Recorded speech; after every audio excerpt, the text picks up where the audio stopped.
দেখুন আজকে তোমাদের দাদা ভাই মাছ নিয়ে চলে এসছে। দেখা এই দেখুন কত কালা মাছ নিয়ে এসছে, সব কই, এই শোল, মাগুর, যে কত বড় মাগুর মাছ দেখুন। এই দেখুন সব পুকুরে বাবা মাছ নিয়ে চলে এসছে। এই দেখুন বন্ধুরা কত বড় মাগুর মাছটা, দেশি মাগুর মাছ, একদম সুন্দর, কত বড় দেখুন। এটা এবার আমি কেটে নিচ্ছি। এই দেখুন কড়াইটা আমি বসিয়ে নিয়েছি, এবার একটু তেল দিয়ে দিচ্ছি, সর্ষের তেল, গরম মশলা, এলাচ, দারুচিনি আর লবঙ্গ করে দিয়ে দিচ্ছি ফাটিয়ে,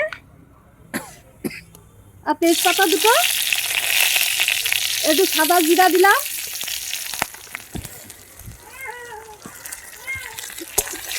এবারে সুন্দর গন্ধ বেরিয়ে এসছে। এবারে একটু পেঁয়াজ বাটা দিয়ে দেবো, পেঁয়াজ বাটাটা দিয়ে দিচ্ছি,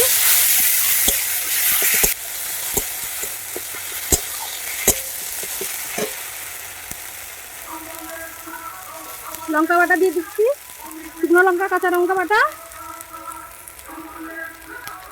জিরা ধনিয়া বাটা আর অল্প আদা বাটা।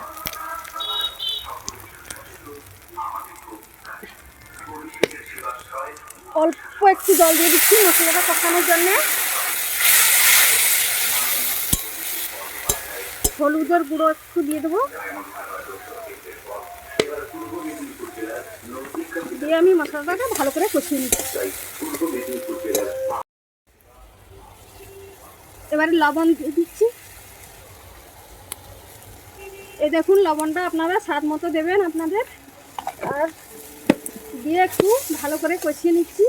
এই মাছগুলো শরীরের পক্ষে খুব ভালো, স্বাস্থ্যকর, খেলেও খুব ভালো, রুগীদেরও দেওয়া হয়। একটু আজ আমি সুন্দর করে মাংসের মতো করে রান্না করছি।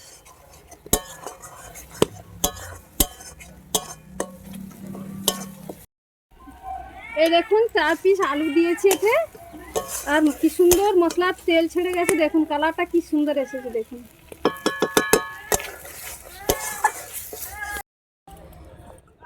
এই মাছগুলো আমি ভেজে রেখেছিলাম, ঝোলে জাল উঠে গেছে, সুন্দর ফুটছে। এবারে আমি মাছগুলো দিয়ে দিচ্ছি।